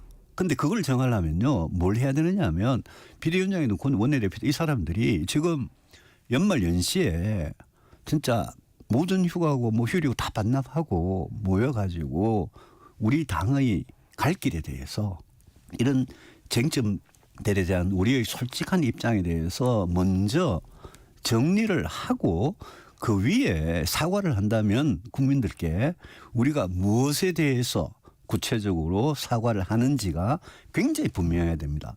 그런 사과가 아니라면 저는 국민들 화만 북돋을 거라고 생각을 하거든요. 그런 사과가 아니고 대충 설렁설렁 사과를 하고는, 그러고 행동은 계속 윤석열 대통령이 지금 잘못한 거 없다고 그러지 않습니까? 우기지 않습니까? 그런데 그런 윤석열 대통령을 우리가 계속 비호하는 정당으로 만약 갈 것 같으면 그러면 사과 하나 많아요. 그거는. 지금 말씀하신 것처럼 핵심이 이제 윤 대통령과의 관계인 것 같습니다. 그렇죠. 국민들이 보기에는 대통령하고 계속 같이 갈 거냐, 아니면 대통령과 분리를 할 거냐. 그것도 제가 말씀드린 입장 정리에 달린 겁니다. 우리 당이 만약 이 비상계엄은 잘못했다, 헌법 파괴다, 반헌법적이다, 그다음에 우리가 비상계엄 해제에 그렇게 참여하지 못한 거 죄송하다, 잘못했다, 탄핵 반대를 당론으로 정한 것도 잘못했다, 이런 거 전부 다 반성하고 우리는 앞으로 이 길로 가겠다라고 하면, 그러면 윤 대통령 문제는 헤어질 결심이라고 그러죠. 헤어질 결심을 하고 완전히 절연을 해야죠, 당연히. 근데 그게 아니고 우리 뭐 윤 대통령이 내란이 아니다 그러는 거 그거 맞다, 예, 내란이 아니다라고 우리가 우기고요. 비상계엄 크게 잘못한 거 없다, 또 탄핵당할 정도는 아니다, 만약 그런 입장으로 갈 것 같으면 대국민 사과가 무슨 의미가 있으며, 그런 입장이라면 윤석열 대통령을 지금 출당 제명할 명분도 아무것도 없는 거예요. 그렇잖아요. 잘못한 거 없는데 왜 제명을 합니까? 그러니까 여기는 굉장히 단순한 상식과 논리가 있는 겁니다. 지금 그 대목에 대해서 당이 입장을 정하지 않으면 저는 이 사람들이 당을 완전히 망치는구나 라는 그런 정말 이 비통한 생각이 드는 거죠. 명확한 입장을 정하고 조치가 뒤따라야 된다. 예. 그 1호 당원 출당도 포함이 됩니까? 출당 제명은요, 그것만 해갖고는 쇼밖에 안 됩니다. 옛날에 박근혜 대통령, 홍준표 당대표 시절에 박근혜 대통령을 뒤늦게 출당시켰잖아요. 그런데 국민들께서 그럼 박근혜 대통령 출당시키고 나면 국민의힘하고 아무 관계없는 사람으로 인식을 해 줍니까? 윤 대통령도 마찬가지죠. 다 우리 공동 책임이고 공동 운명처였거든요. 그런데 지금 이 잘못을 했으니까 그 잘못에 대한 입장 정리와 대국민 진짜 진정한 사죄, 이런 게 중요한 거지. 그냥 화장 고치듯이 출당 제명만 해가지고 그럼 뭐가 달라집니까? 국민들께서 그러면 출당 제명하면 그것만 하면 윤석열 대통령의 잘못으로부터 국민의힘은 완전히 3인이 된다, 면제가 된다라고 생각하겠습니까? 아니라고 보는 거죠. 네. 윤 대통령 수사든 탄핵이든 당당히 맞설 것이라고 했는데 지금 보이는 모습은 그렇지는 않습니다. 예. 수사보다는 탄핵 심판이 우선이라는 입장인데 이게 가능한 부분입니까? 저는요, 윤석열 대통령께서 지금 막 자꾸 지연시키고 서류도 안 받고 자꾸 그런 버티기 작전으로 들어가시는데, 탄핵이 먼저다라는 거는 대통령께서 죄를 저지른 윤석열 대통령이 정할 문제가 아니에요. 그거는. 그리고 제일 중요한 건 이런 말 좀 드리고 싶어요. 일국의 대통령이잖아요. 그러면 지금 이때 윤석열 대통령한테는 본인의 안위보다, 본인이 뭐 내란죄로 뭐 구속이 될 거냐 본인이 안위보다 더 중요한 거는 국가 이익입니다. 대한민국 대통령이었잖아요. 그러면 지금 이 사태가 얼마나 심각한 경제안보 위기로 갈지 모르는데 본인이 자신이 안위만 생각하는, 이거는 정말 이 사태 이후의 대통령의 처신의 모습도 저는 진짜 그건 당당하지 못하다고 보는 거죠. 국정 공백이 있어서는 안 될 텐데요. 네. 국민들이 가장 걱정하는 부분인데 더불어민주당에서 헌법재판관을 임명하지 않으면 한덕수 대통령 권한대행을 탄핵하겠다. 이걸 당론으로 정했어요. 어떻게 보십니까? 더불어민주당이요. 진짜 너무 심하게 오버하는 거고 오만한 거죠. 아니 한덕수 총리가 총리 때 이번 계엄 사태에 대해서 책임이 있고 내란죄를 뭐 방조한 그런 책임이 있으면 진짜 탄핵했어야죠. 그런데 이제 와가지고 헌법재판관 임명 또 내란 특검, 김건희 특검 이런 걸 가지고 엮어가지고 자기 말 들으면 살려주고 안 들으면 탄핵하겠다? 이거는 굉장히 오만한 정치적 거래고 협박이라고 생각을 합니다. 다만 저는 한덕수 권한대행한테 이런 말씀을 꼭 좀 드리고 싶어요. 헌법재판소 재판관 3명 국회 추천목 임명 당연히 하셔야 된다. 하시라 빨리. 그다음에 내란 특검하고 김건희 특검은 아직 1월 1일인가요? 시한이 있어요. 그죠? 시한이 있기 때문에 충분히 고민을 하시되 제가 보기에 이번에 사태는 공수처나 경찰이나 수사 지금 열심히 하고 있으니까 하시라 이거죠. 그런데 공수처나 경찰의 능력 이걸로는 수사가 잘 안 될 겁니다. 결국 특검으로 갈 수밖에 없다고 봅니다. 그래서 그런 점에 있어서 대통령의 권한 대행이기 때문에 대통령다운 결정을 지금 하셔야 되거든요. 권한 대행이. 그래서 옳은 거는 저는 그걸 다 임명도 하고 그죠? 그다음에 특검도 받는 거라고 생각하는데 그걸 가지고 민주당이 지금 보이는 행태가 너무 좀 뭐라 그럴까요? 너무 오만하고 너무 막 정치를 무슨 거래하듯이 한철수 그 한덕수 네. 그 권한대행을 겁을 줘가지고 하듯이 거래하는 거는 맞지 않다고 봅니다. 좀 서두르는 측면도 있어 보입니까? 그렇죠. 예, 민주당도 모든 건 지금은 헌법과 법률에 따라 처리해야 될 문제고요. 상식적으로 판단할 문제인데 민주당이 이제 뭐 탄핵 심판을 빨리 하라는 식으로 서두는 것도 그때 이재명 대표 사법 리스크 때문에 그러는 거죠. 예. 네. 오늘은 여기까지 듣겠습니다. 네. 유승민 전 국민의힘 의원과 말씀 나눴습니다. 고맙습니다. 고맙습니다. 2부 여기서 마치고요. 잠시 후 3부로 이어집니다.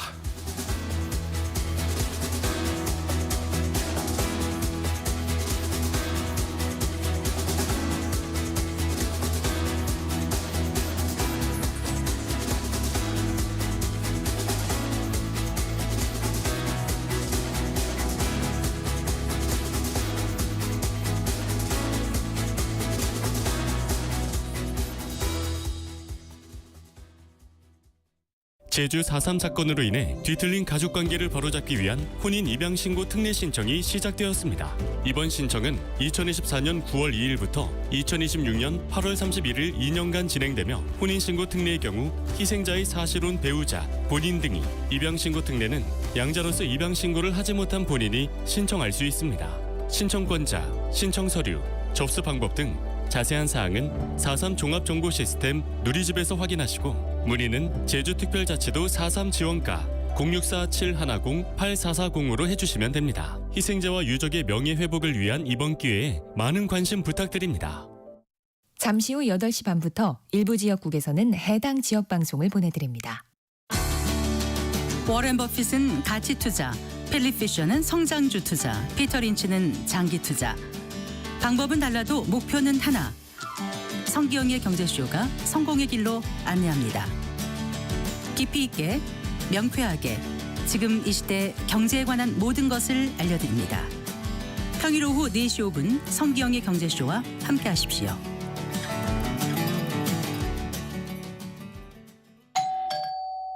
편지 왔습니다. 퇴근길 지친 당신에게 힘이 되는 뉴스를 전해드립니다.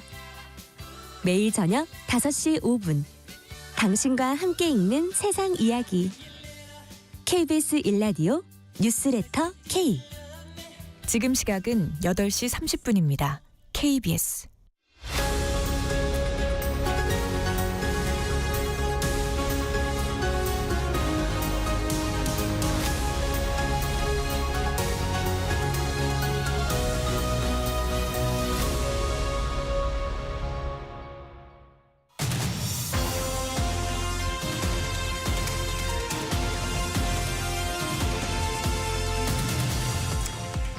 최근 들어 트럼프발 고금리와 강달러 쇼크가 지속되면서 대부분 국가들이 환율 방어에 나서고 있습니다. 달러 표시 부채가 많은 국가를 중심으로 속속 국가 부도에 몰리면서 최근에는 인도와 브라질까지도 환율 방어에 힘들어하는 것으로 나타나고 있습니다. 우리도 연일 환율 방어에 나서고 있는데요. 어떤 경제 현안보다 중요한 문제이지 않나 생각합니다. 그래서 오늘은 이 문제를 알아보는 시간을 마련했습니다. 도움 말씀을 주기 위해 한국경제신문 한상춘 논설위원 모셨습니다. 안녕하세요. 네, 안녕하십니까. 네. 트럼프 당선 이후에 고금리와 강달러 쇼크 지속되고 있는데요. 움직임 먼저 설명해 주시죠. 네, 많은 분들이 우리도 그렇고 대부분 국가들이 금리를 내리기 때문에 이 뭐가 고금리냐 이것부터 궁금해하실 것 같아요. 근데 일단은 그 고금리다 하면 미국의 정책금리 다른 국가의 금리가 아니고 바로 미국의 시장금리, 국채금리가 굉장히 높이기 때문에 이 10년물을 얘기하는 건가요? 보통? 미국이 이제 보통 단기물은 2년이 대표하고 10년물이 장기물을 대표하고 그 위에 이제 하는데요. 국채금리는 이렇게 만기와 관계없이 전부 금리가 높아지고 있다 이렇게 보게 됐습니다. 그런 상태에서 이 미국의 국채금리가 올라가다 보니까 사실 글로벌 자금들은 정책금리, 기정금리에 민감한 것보다는 국채금리, 시장금리에 민감하거든요. 그러다 보니까 미국에서 금리가 이렇게 올라가다 보니까 글로벌 자금이 이렇게 미국 쪽으로 몰려가는 상태에서 자, 미국에 몰려가려면 달러 수요가 증가하지 않습니까? 네. 그래서 달러 가치가 강세를 보이고 있는데요. 그래서 고금리 강달러다 이렇게 말씀드리고요. 지금 상황이 어떠냐면요. 주요 국가에 대해서 이렇게 달러 가치를 일반적으로 나타내는 것이 달러 인덱스거든요. 그래서 트럼프가 당선 가능성이 높아진 9월을 그 기점으로 한다면 대체로 그때 달러 인덱스가 한 100인데 네. 지금은 한 108 정도로 되고 있습니다. 8% 정도. 네. 네. 근데 이제 신흥국이라든가 우리는 뭐 신흥국에 이렇게 들어가지 않겠습니다. 내부적으로 특수한 상황이 맞물리다 보니까 원달러 환율도 그때 당시 한 1,310원, 20원 정도 했는데 네. 지난 주말에는 1,450원도 뚫리고 네. 장중에는 1,460원도 이렇게 뚫려서 이번 주에 원달러 환율이 움직임이 어떻게 될 것이냐 하는 것이 지금 최대 관심이 되고 있다. 이렇게 보시면 되겠습니다. 네. 근데 좀 상식하고 좀 다른 것 같아요. 연준이 네네. 이제 기준금리를 내리면 국채금리도 떨어지고 그렇게 되면 달러 가치도 좀 약세가 되는 게 우리가 이제 학교에서 배운 그런 어떤 공부 아니겠습니까? 네, 그렇습니다. 왜 이게 거꾸로 가는 거예요? 네, 일반적으로 이렇게 경제학에서 배운 이론대로 지금 이렇게 실제로 시장에서 흘러가지 않기 때문에 뉴노멀 현상이다 이런 표현을 쓰는데요. 뉴노멀. 말씀대로 9월서부터 미국은 피벗을 단행해서 지금까지 9월 달에 0.5%포인트, 11월 달에 0.25%, 12월 달에 0.1%포인트 이가 내렸거든요. 네. 그럼 이제 많은 분들이 자, 그러면 정책금리가 내렸으니까 시장금리가 내려서 네. 달러 가치는 약세가 되는 게 아니냐 이렇게 보거든요. 네. 근데 지금은 이제 정책금리와 시장금리 간에 이렇게 서로 인트리스 시스템이라고 하는데 금리체가 잘 흐트러지고 있습니다. 과거처럼 기준금리가 내린다고 해서 시장금리가 내릴 정도로 중앙은행 위상이라든가 공권력이 높은 상황은 아니거든요. 네. 왜 그럴까 하는 측면은 이 핸드폰이라든가 이런 거에서 우리가 중앙은행보다도 이런 시장의 여건 경제를 해설하고 이렇게 경제를 해석하고 하는 시간이 과거보다는 상당히 높아졌거든요. 그런 과정에서 똑같은 현상이 놓고 갔을 때 자, 정부 중앙은행 입장에서는 정책금리를 내린다. 그런데 여건적인 측면에서는 시장금리를 올릴 만큼 경제 여건이 좋다 하면 바로 정책금리가 내린다 하더라도 시장금리를 깎으러 올라가는 수축 현상이 발생하거든요. 아, 네. 그런 측면에서 미국을 한번 보겠습니다. 미국 경제 지금 좋습니다. 사실 한 나라 경제 입장에서는 경기가 회복됐다, 침체됐다 하는 비즈니스 사이클이 있는데요. 지금 그게 무시하고 한 3%대의 노랜딩이다 표시할 만큼 경제 여건이 좋은 상태거든요. 이런 상태에서 중앙은행 입장에서 금리를 내리지만 경제 여건을 볼 때는 내가 상하는 경제 여건을 볼 때는 경제가 좋단 말이에요. 그러면 시장 금리는 올라갈 수밖에 없지 않습니까?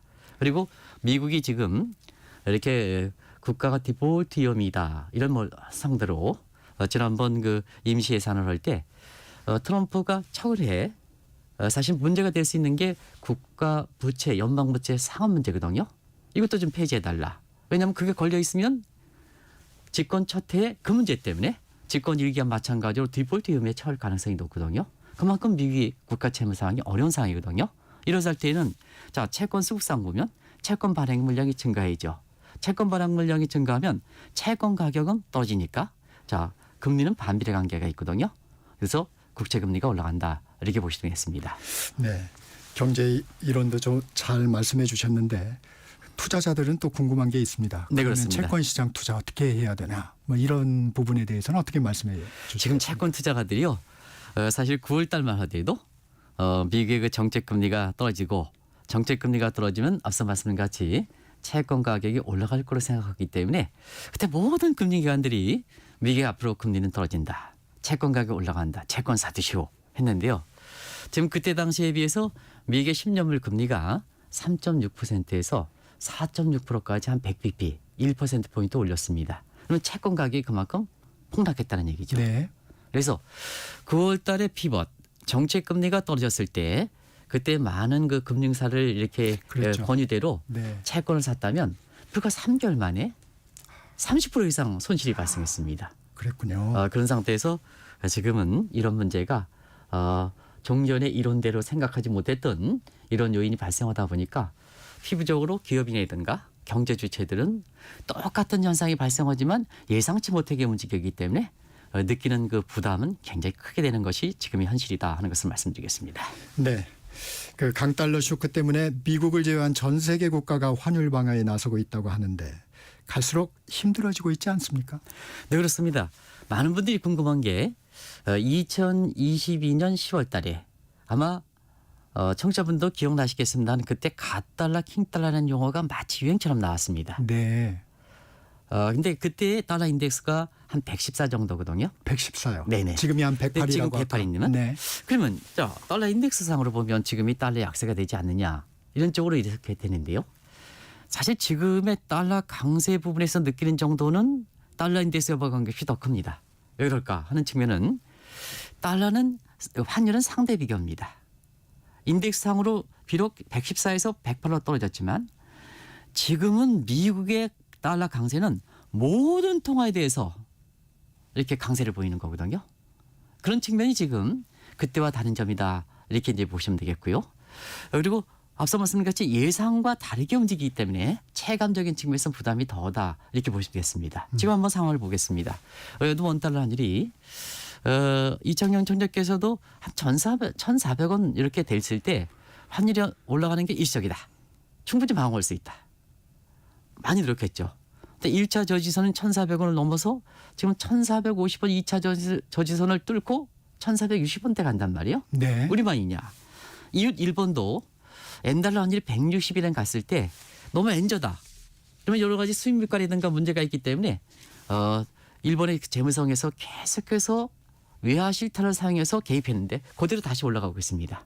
이건 비단 일본뿐만 아니라 인도도 그렇고 브라질도 그렇고 전 세계 현상이 나타나고 네. 있습니다. 그래서 최근 들어서는 이렇게 각국들이 환율 방어에 나설 만큼 모든 통화에 대해서 달러 인덱스 여부와 관계없이 강세를 보는 것이 최근의 외환시장의 특징이다 하는 것을 말씀드리겠습니다. 이렇게 환율이 올라가니까 제2의 외환위기 뭐 이런 얘기를 하시는 분도 있어요. 네네. 가능성이 있는 얘기입니까? 사실 경제가 어려울 때 또 여러 가지로 내부적으로 우리 상황도 좀 좋지 않지 않습니까? 이럴 때 지금은 경제는 심리적 효과가 굉장히 큽니다. 네. 더더구나 핸드폰끼리 서로 연결해가지고 네트워크 경쟁이 큽니다. 근데 상황이 어려웠을 때 자 지금 상태에서 우리가 외환위기가 겪을 수 있다 하는 쪽에 얘기들을 많이 하는데요. 통상적으로 저희처럼 국제금융을 36년간 이렇게 오는 입장에서 보면 객관적 지표가 굉장히 중요합니다.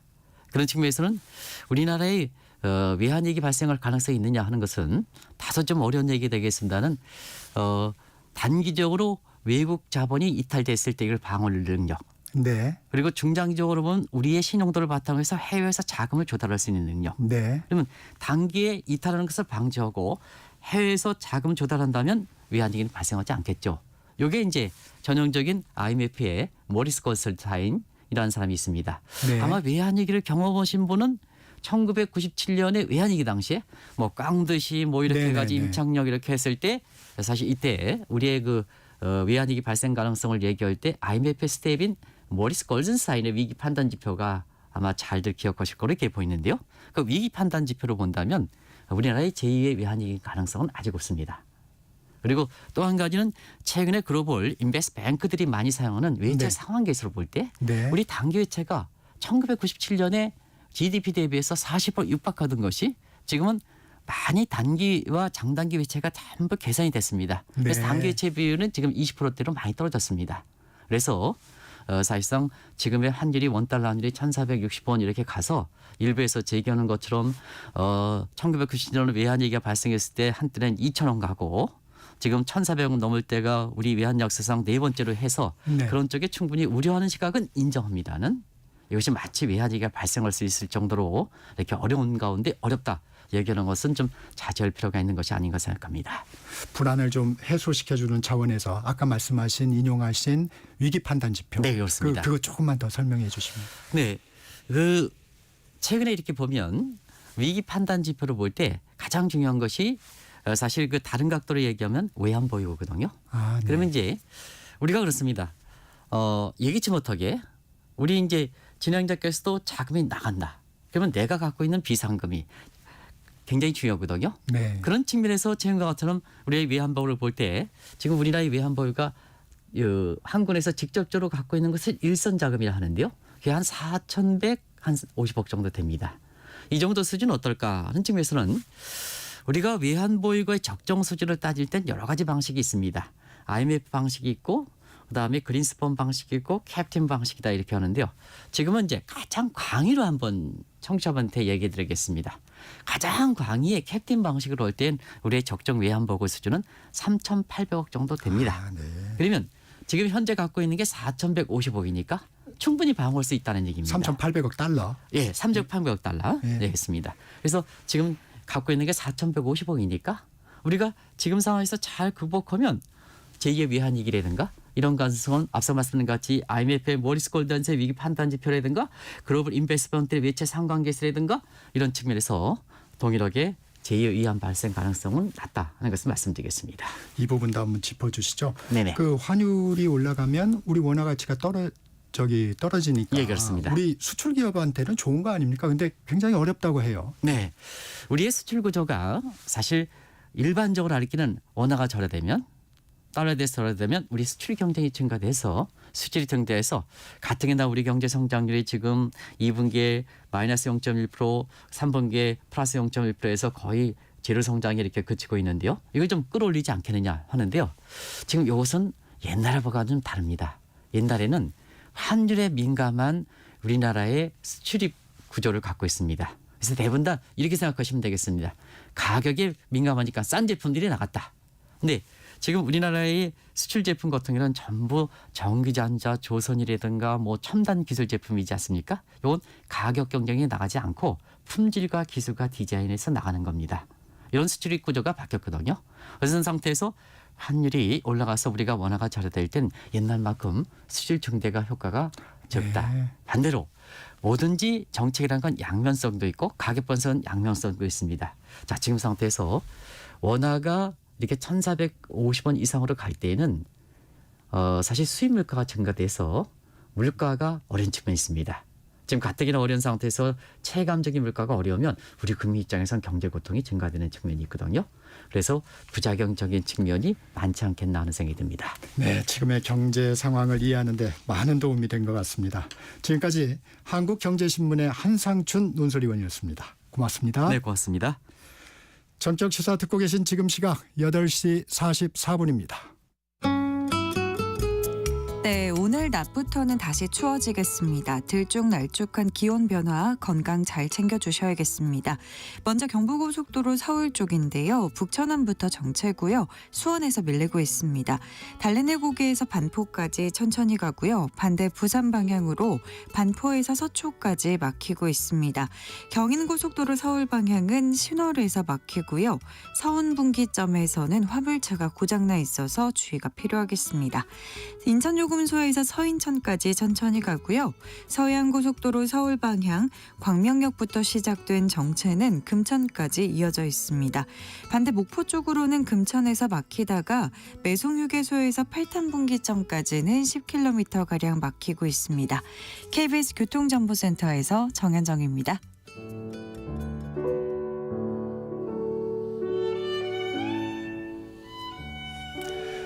매주 목요일 문화 이슈를 다루는 문화 이슈 김원식 문화평론가 나와 계십니다. 안녕하세요. 네, 안녕하세요. 네, 요즘에 이 소식이 좀 핫하던데 구미시가 개최 이틀 전 일방적으로 공연 취소를 발표해서 논란이 된 이승환의 35주년 기념 콘서트. 관객들이 환불 금액을 그대로 기부하기로 했다고요? 네, 그렇습니다. 이 팬들이 기부 요즘에 많이 하시는데요. 뭐 이렇게 피치 못하게 공연 취소할 경우에는 환불을 그냥 받는 대신에 기부를 하는 경우가 있습니다. 이번에도 그랬는데요. 환불한 금액을 그대로 한국 백혈병 어린이재단에 기부했다는 팬들의 이야기가 전해졌습니다. 한국 백혈병 어린이재단은 이승환 씨가 20년 동안 기부 콘서트 수익금 전액을 기부해 온 곳이고요. 네. 그동안 올해까지 한 13억 5천만 원을 기부해서 170여 명의 소아암 어린이가 치료비를 받은 곳입니다. 네. 그래서 팬들은 그 가수의 그 팬 가수님께 배운 그대로 삽니다. 네. 이렇게 언급을 했는데요. 어쨌든 앞서서 구미시는 특정 단체와의 충돌이 예상된다는 이유로 이승환 씨의 콘서트 대관을 이제 취소를 했습니다. 네. 콘서트 환불 및 반환금 문제는 이제 진행하겠다 이렇게 밝혔는데 충돌을 이야기했는데 이승환 씨의 입장은 다릅니다.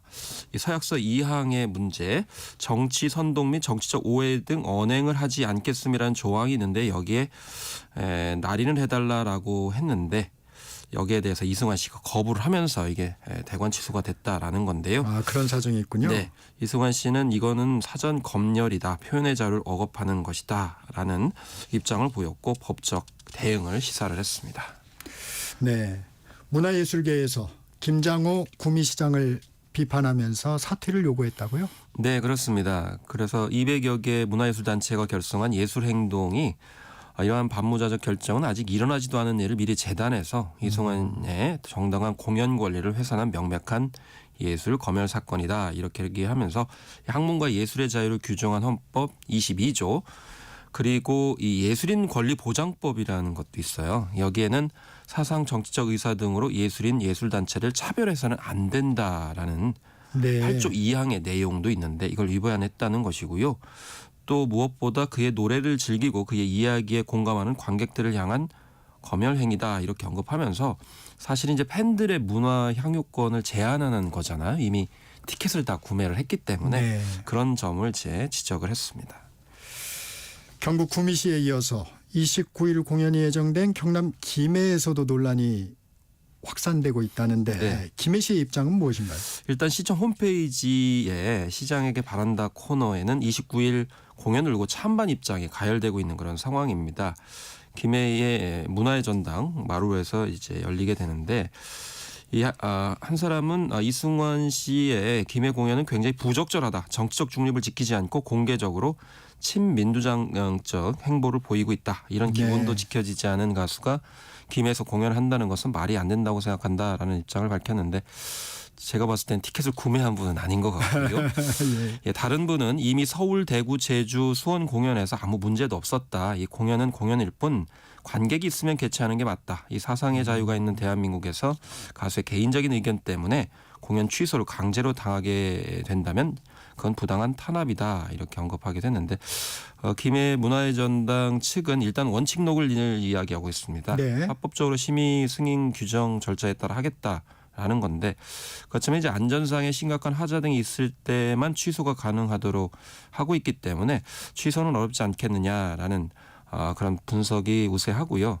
특히 1,350석이 모두 매진됐는데 네. 취소를 하게 되면은 환불을 해줘야 되잖아요. 네네. 그러면 이게 비용이 만만치가 않기 때문에 쉽지는 않다라는 분석이 힘을 얻는 것 같습니다.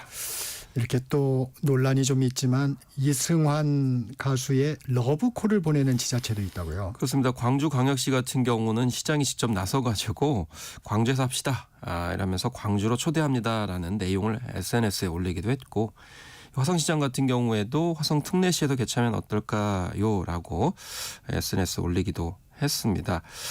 그래서 이게 사실 검열의 역사는요. 그 검열 당하거나 탄압당한 사람들을 더 부각을 시켜주는 효과가 있기 때문에 네. 이게 거꾸로 아마 원하는 결과가 안 나올 가능성이 많지 않고 오히려 이승환 씨 공연이 많아지는 건 역설적인 현상이 벌어지고 있습니다. 이렇게 자꾸 정치가 문화예술에 자꾸 개입이 되는 게 바람직해 보이지는 않는데요. 일단 중요한 거는 팬들이 원하는 공연이잖아요. 그렇기 때문에 팬들과 스타의 관점에서 바라보는 것이 일단 제일 중요하다라고 생각합니다. 네, 공연계로 가봅니다. 요즘 공연계는 겹치기 출연, 몸살을 앓고 있다는데 어떤 이야기인가요? 네, 일단 최근에 이제 뮤지컬 배우들이 컨디션 난조 때문에 여러 작품에 줄줄이 여파를 미치는 사례가 있었습니다. 이 최진임 씨 같은 경우에는 시라노 낮 공연에도 목소리가 제대로 나오지 않아서 일막 종료 공연을 중단했는데 문제는 킹키부츠라든지 시카고의 지방 공연도 병행하고 있었습니다. 그러니까 겹치기 출연을 이제 하게 되니까 다른 작품에 여파를 이제 미치게 되는 그런 상황이 되고요. 네. 또 차지현 씨 같은 경우도 광화문 연가에서 월화 역을 맡고 있는데 과호흡이 발생해서 급히 병원으로 이동을 했습니다. 이게 2개 작품에서 동시 출연하고 있다 보니까 다른 작품인 명성황후에도 여파가 미쳤다라는 것이고 또 알라딘에 출연 중이었던 이제 서경수 씨 같은 경우에도 갑자기 하차를 하면서 다른 사람이 맡게 되는 그런 상황. 그래서 한 사람이 너무 많은 공연이 있다 보니까 이게 이제 본인이 담당해야 될 부분을 채우지 못하니까 이제 팬들도 그렇고 이제 공연의 완성도에 있어서도 문제가 이제 발생한다라는 이제 지적이 되겠습니다. 이번만의 상황이 아닌 것 같아요. 네. 고질적인 병폐라고 하는데 왜 그런 일이 일어나나요? 일단 첫 번째는 요즘에 뮤지컬계는 멀티캐스트를 합니다. 네. 그러니까 2-3명 정도 했던 멀티캐스트가 요즘에는 4-5명으로 늘어났거든요. 그러다 보니까 시간적 여유가 생겨서 배우들이 여러 공연을 겹치게 출연하는 것이고 지금 연말이 되다 보니까 또 공연이 많아졌고 네. 또 코로나19 팬데믹이 엔데믹으로 전환되면서 올해가 공연 시장이 완전 폭발을 했거든요. 그렇군요. 일단 작품 수도 굉장히 많이 늘었어요. 네. 근원적으로는 우리나라는 2-3개월 정도의 단기 공연이 주입니다. 그러니까 사실은 공연이라는 것이 굉장히 비용이 많이 들어가요. 그건 이제 보몰의 법칙이라는 것으로도 증명이 되는데 그러다 보니까 이제 단기간에 수익을 얻으려면 대형 스타를 캐스팅해가지고 러브콜을 하다 보니 좀 주목도가 있는 배우들이 겹치기 출연하는 그런 상황이 벌어지게 되고 사실 사람이 하는 거기 때문에 겹치기 출연하게 되면 피곤하잖아요. 그렇죠. 그러니까 본인도 힘든 거예요. 네. 그래서 이제 불미스러운 일이 생기게 되면 그 여파가 다른 곳으로 이제 영향을 미치게 된다. 결국에는 공연 품질 저하되고 또 관객들도 제대로 이제 공연 작품을 못 보니까 환불하게 되고 네. 또 제작사나 이제 공연사에서는 환불을 또 제대로 못 주는 그런 상황도 벌어지거든요. 아하. 그렇기 때문에 이제 사전에 좀 이런 것들을 막을 수 없느냐라는 지적이 나올 수밖에 없어 보입니다. 지금도 말씀해 주셨지만 피해는 팬들이나 관객에게 돌아가는 거 아니겠습니까? 네. 대안은 없을까요? 일단은 수익 구조인데 앞서 말씀드린 것처럼 이 뉴욕 브로드웨이나 런던 웨스트엔드는 장기 공연이 기본적입니다. 그렇기 때문에 우리나라도 뭐 단기 공연보다는 장기 공연을 좀 많이 활성화시킨 쪽으로 이제 갈 수밖에 없다고 생각이 들고요. 특히 새로운 스타 발굴도 필요하다. 너무 기존의 유명 배우들만 앞세우게 되면 이런 일들이 근원적으로 생긴다는 것이고 또 뭐 장기 공연 말씀을 드렸습니다만 참 말이 쉽지 실제로는 어렵기 때문에 네. 사실 프랑스 같은 경우에도 정부에서 굉장히 많은 지원을 해줘야 그게 유지가 되는데 우리나라 같은 경우는 사립단체들이 너무 많아요. 그래서 프랑스의 전문가들이 와가지고 깜짝 놀랍니다. 그래서 이제 정부의 지원이나 세제 혜택도 필요하고 특히 배우 본인들이 겹치기 출연을 좀 자제해야 되죠. 왜냐하면 컨디션 난조 때문에 이런 일이 한번 생기게 되면 자기 명성에 훼손이 가기 때문에 다음에 캐스팅 되기 또 어려운 측면이 있어서 본인도 잘 조절을 해야 되는 개인적 노력도 필요하다라는 이제 지적이 되겠습니다. 네. 한편 클래식 공연계에서는 대규모 오페라로 이목이 집중된 어게인 2024 트란도트 이게 도마에 올랐죠? 도마에 올랐는데요. 이게 가장 큰 문제가 됐던 것이 이 이제 공연 시작하는 날 관객들이 자기 자리가 없어져 가지고 혼란에 빠진 겁니다. 그래서 원래 6,800석이었는데 이 객석을 3,500에서 4,000석으로 줄였어요. 이유는 뭐냐면 비상계엄 사태가 일어나게 되면서 취소가 많이 이루어진 거예요. 네. 그래서 갑자기 이제 줄이게 됐던 것이죠. 그런 상황 속에서 1,370여 석의 좌석이 남아있는 상황에서 이것으로 이제 이동을 시키다 보니까 그 과정에서 미처 준비를 하지 못하고 자기 좌석이 없어진 상황에서 이제 다른 좌석으로 업그레이드 시키는 과정에서 이게 제대로 말끔하게 이루어지지 못해서 공연이 시작됐는데 바깥에는 공연 좌석을 배정받지 못한 관객들이 아우성을 치는 정말 보기 힘든 그런 경영상의 문제가 이번에 노출이 됐다. 그래서 비상계엄이 이런 식으로 타격이 있을 줄은 미처 몰랐지만 네. 어쨌든 운영상의 문제가 분명히 있어 보였습니다. 공지가 제대로 안 됐던 된 건가요? 거죠. 네. 네, 개별 연락을 취해야 되는데 홈페이지나 티켓 예매 사이트에서 변경 사항을 알리지 않았어요. 그러니까 사실 이게 굉장히 많은 제작비가 들어가는 작품이다 보니까 너무 이제 신경 쓸 일이 많았는지는 모르겠습니다만은 앞으로는 절대 이런 일이 생기지 않았으면 좋겠다라는 생각이 드는데요. 어쨌든 티켓 수령이 마무리되지 않은 상황에서 공연이 올라가고 심지어는 30분이나 지연된 8시경에 막을 올린 것은 정말 많은 피해를 이제 관객들한테 준 것이라고 보겠고, 특히 오페라는요. 굉장히 찐 팬들이 많아요. 네. 굉장히 사랑하는 분들이 가서 보는데 이 사랑하는 분들한테 이렇게 피해를 줘서는 더 이상 곤란하겠다. 오늘 뭐 팬 얘기를 좀 많이 말씀을 드리는데 팬이 제일 중요하죠. 네. 네. 오늘은 여기까지 듣겠습니다. 지금까지 김헌식 문학평론가였습니다. 고맙습니다. 네, 감사합니다. 12월 26일 목요일 정격시사 오늘은 여기까지입니다. 내일 아침 7시 20분에 다시 돌아오겠습니다. 지금까지 KBS 기자 정창준이었습니다. 여러분 감사합니다.